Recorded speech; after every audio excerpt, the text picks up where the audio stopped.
பணித்துளிகள் August 24, 2025. கொடுக்கப்பட்ட தலைப்பு கர்த்தரை தேடி ஜீவனை அடை. கொடுக்கப்பட்ட வசனம் நீதிமொழிகள் 28:5. துஷ்டர் நியாயத்தை அறியார்கள், கர்த்தரை தேடுகிறவர்களோ சகலத்தையும் அறிவார்கள். சவுல் ராஜாவாவதற்கு முன் தாழ்மை குணமுள்ள கர்த்தரை தேடுகிற ஒரு மனிதனாக இருந்தான்.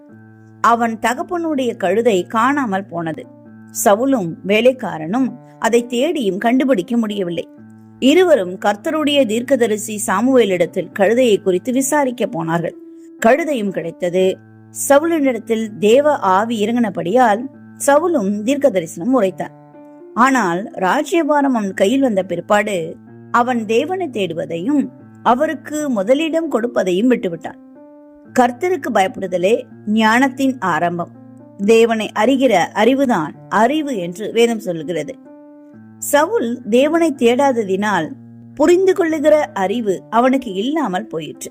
ஆகவேதான் கோலியாத் தாவீதை கொன்று திரும்பும் வழியிலே பெண்கள் சவுல் கொன்றது 1000, தாவீது கொன்றது 10,000 என்று பாடினதை தவறாக புரிந்து கொண்டு தாவீதை தன் சத்துருவாய் பார்த்தான். சவுல் 1000 பேரை கொல்லவும் இல்லை, தாவீது 10,000 பேரையும் கொல்லவும் இல்லை.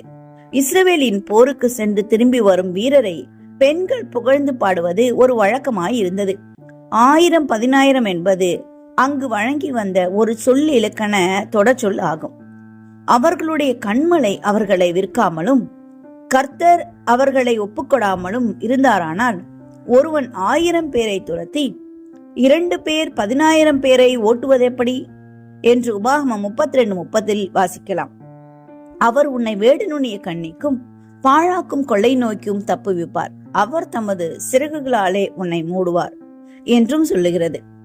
அவர் சட்டைகளின் கீழே அடைக்கலம் புகுவாய், அவருடைய சத்தியம் உனக்கு பரிசையும் கேடகமும் ஆகும்.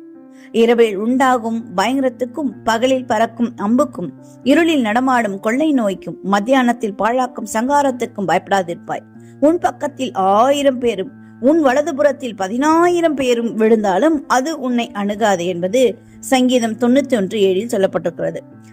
எங்கள் ஆடுகள் 1000, 10,000 பலுகும் என்று சங்கீதம் 144:13, எங்கள் ஆடுகள் 1000, 10,000 பலுகும் என்று சங்கீதம் 143:14 போன்ற வசனங்கள்ல இந்த மாதிரி 1000, 10,000 என்ற வார்த்தைகளை உதாரணமாக பார்க்கலாம். கர்த்தரை நாம் தேடவில்லை என்றால் சக மனிதர்களை புரிந்து கொள்ளாமல் பொறாமை கொண்டு வீணான வைராக்கியம் கொண்டு ஜீவனை இழந்து விடுவோம். கர்த்தரை தேடுவோமா? வேதத்தை வாசிப்போமா? அதில் உள்ள கருத்துக்களை புரிந்து கொள்வோமா? தேவன் நம்மை ஆசீர்வதிப்பார். இந்த நாள் உங்களுக்கு இனிய நாளாய் இருக்கட்டும்.